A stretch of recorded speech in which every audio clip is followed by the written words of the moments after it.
This is Adele, the coach, and today I want to speak with you about time to reflect and patience. Do you have regrets about decisions that you took in a rush? Do you feel so impatient sometimes that you end up frustrated? Well, at least me, but I can reply to all these questions with a big yes. If it's the same for you, don't worry, you are not alone. What I notice with my clients is that regrets is a recurring topic. It's something that all of us have at some point in life.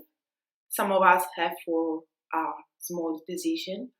Some of us have regrets regarding a person that perhaps is not around anymore, or an opportunity that has been missed.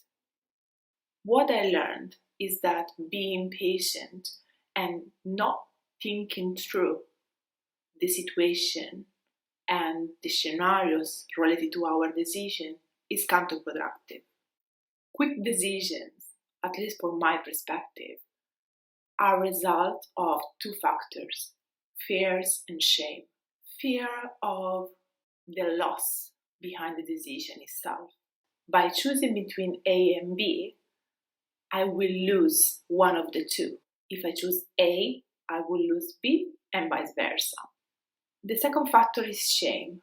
And with shame, I mean our inability to choose, our inability to ask for help and advice in the decision, and our sense of not being appropriate or skilled enough to take the right decision for us.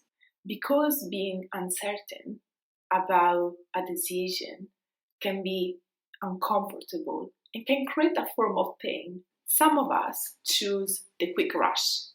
And with that, I mean avoiding the time to pause and reflect on the decision we're going to make and just take the first decision that come up in our mind.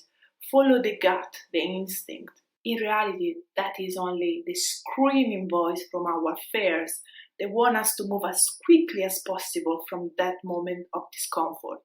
By experiencing the side effect of a decision taken without awareness, I tried to develop different approaches to mitigate that voice or that concert that was going ahead in my head.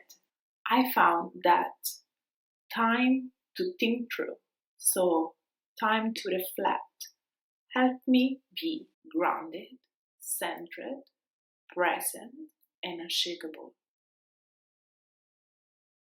Being able to see the crossroad in front of me, take a moment or perhaps also a few hours to reflect properly about that. And only when I was sure and ready to pay any consequences behind my decision, good and bad, I would then take the decision itself.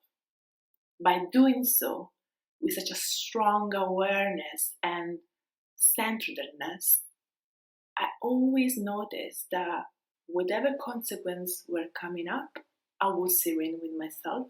The majority of the time, the decision taken brought great results. And also, I noticed a form of confidence in me growing up at each crossroads. I realized that thoughts can be our allies or our enemies. The thoughts in our head are our allies only when we feel that we are the drivers in our decisions. In other cases, our thoughts can be our worst enemy.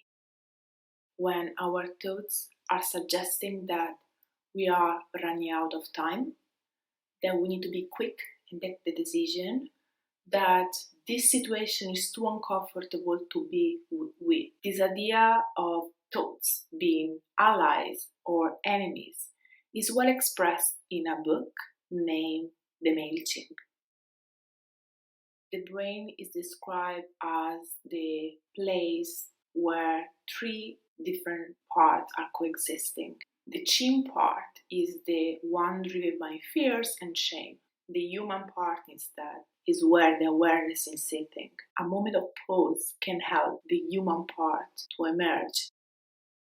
I experienced the benefit of pausing and taking some time to reflect when I compare a situation that I assessed in the very first place as a negative one, as a challenging one, and then the same situation after me thinking through for a while and acknowledge the challenge that, of course, the situation has, but also the opportunities, the benefit, and the long term result.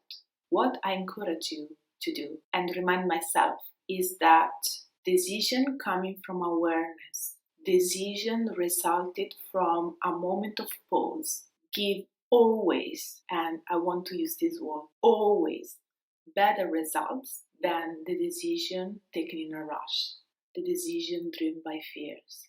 I do hope that the thoughts shared in this video and the book can help you to become more patient.